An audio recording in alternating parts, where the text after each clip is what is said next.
Pemirsa, Anda kembali di Newsline. Rekan saya Dana Pangaribuan dan juru kamera Edi Sembiring punya cerita tentang pemanfaatan limbah.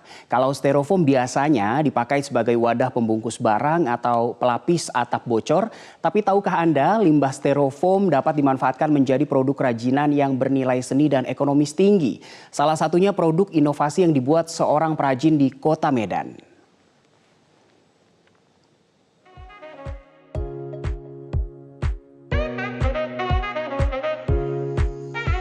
Pekan Raya Sumatera Utara menjadi salah satu ajang bagi para komunitas maupun pelaku bisnis untuk memperkenalkan komunitas maupun juga produk inovasinya. Dan banyak sekali stand yang bisa Anda temui ketika Anda berkunjung ke Pekan Raya Sumatera Utara.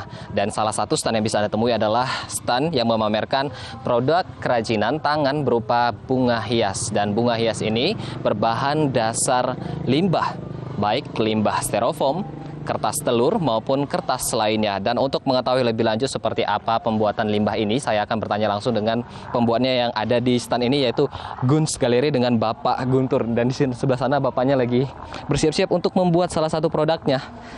Oke, halo Bapak. Bapak apa kabar? Alhamdulillah baik. Oke, Pak Guntur, ini saya lihat banyak sekali keterampilan dari bunga hiasnya Bapak. Bapak boleh dijelaskan seperti apa sih sebenarnya ide awal bisa memulai untuk membuat kerajinan ini? Ya, ide awalnya pertama karena teman juga ya. Jadi ya ekonomi juga agak berkurang. Cuman kan berpikir pas ngeliat YouTube, terus ngobrol-ngobrol, ngelihat seng-seng itu kok bisa bocor, nambalnya pakai apa? Styrofoam. Ya akhirnya setelah lihat YouTube, terus ya terakhir muncullah buat bunga kreasi seperti ini. Oke, baik Bapak. Selanjutnya ini sudah berapa lama sih Pak untuk memulai galeri seperti ini? Sebenarnya kalau berapa lamanya, idenya itu sekitar 1 tahun yang lalu. Jadi setahun yang lalu ide itu muncul, terakhir baru difokuskan karena memang saya juga kerja, masih karyawan swasta. Ya jadi terakhir difokuskan dalam 7 bulan terakhir inilah. Oke. Pak, ini kan bahan-bahannya terbuat dari limbah. Nah, boleh ceritakan ini limbah-limbah apa saja yang biasa bahan utamanya? Bahan utama itu adalah dari styrofoam, limbah styrofoam. Jadi styrofoam itu dimasak dengan cara dileburkan.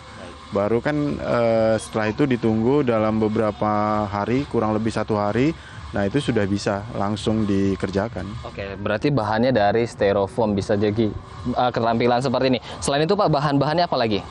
Styrofoam, pokoknya semua bahan-bahan limbah lah. Bisa kertas, bisa kardus, bisa juga kaleng-kaleng, ban-ban bekas itu juga bisa.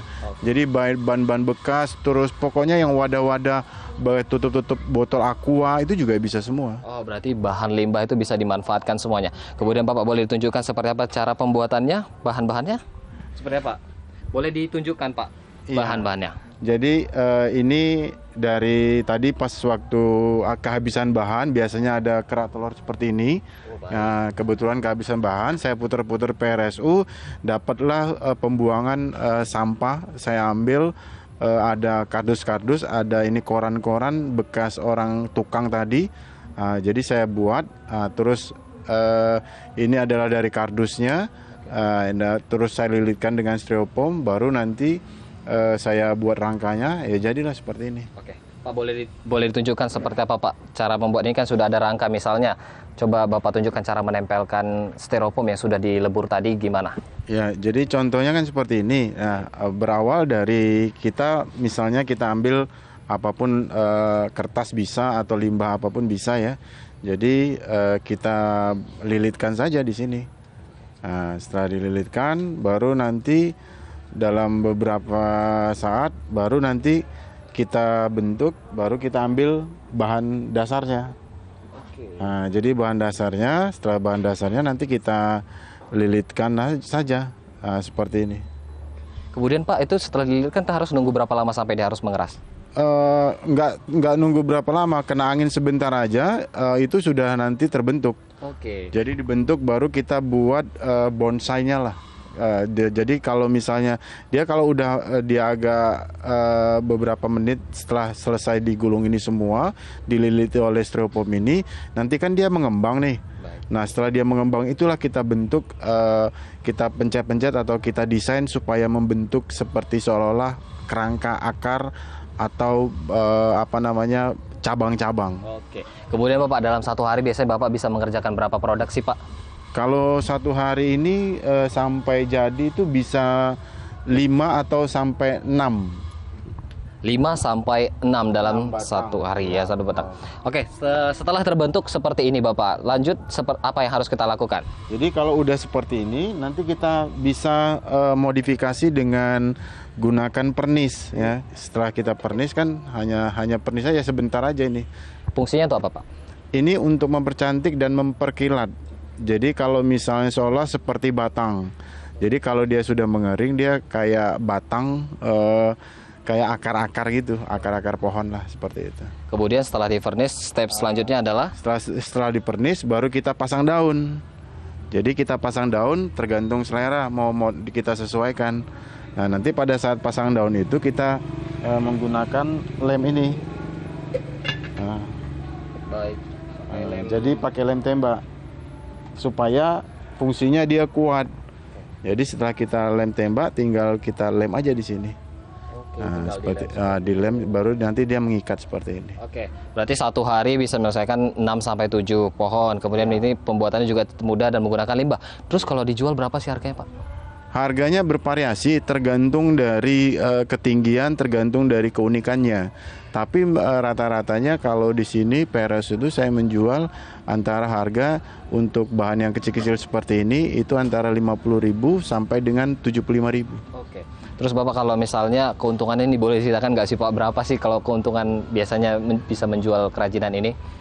Sebenarnya kalau keuntungannya ini alhamdulillah ya, istilahnya kalau laku terjual itu memang keuntungannya bisa ya alhamdulillah lah. Oke, nggak mau disebutin angkanya nih Pak ya. Alhamdulillah yang penting mencukupi ya Pak. Kemudian Bapak gimana selama ini respon dari para pembeli dengan adanya kerajinan ini? Responnya positif. Jadi bahkan mereka minta orderan khusus. Jadi minta bunga khusus, terus dia juga minta nomor WA. Ya pada umumnya mereka suka karena kan apalagi dia tahu dari limbah gitu. Oke. Baik Bapak, terima kasih untuk informasinya. Lanjutkan kembali Bapak karena saya tidak bisa melanjutkannya karena takut merusak. Oke pemirsa, dan memang ternyata limbah sampah di sekitar kita dapat dimanfaatkan menjadi satu kerajinan yang memiliki nilai estetika dan juga memiliki nilai ekonomis yang tinggi yang cukup bisa menopang kehidupan dari para perajinnya. Dari Medan, Sumatera Utara, Dana Pangaribuan, Edi Sembiring, Metro TV.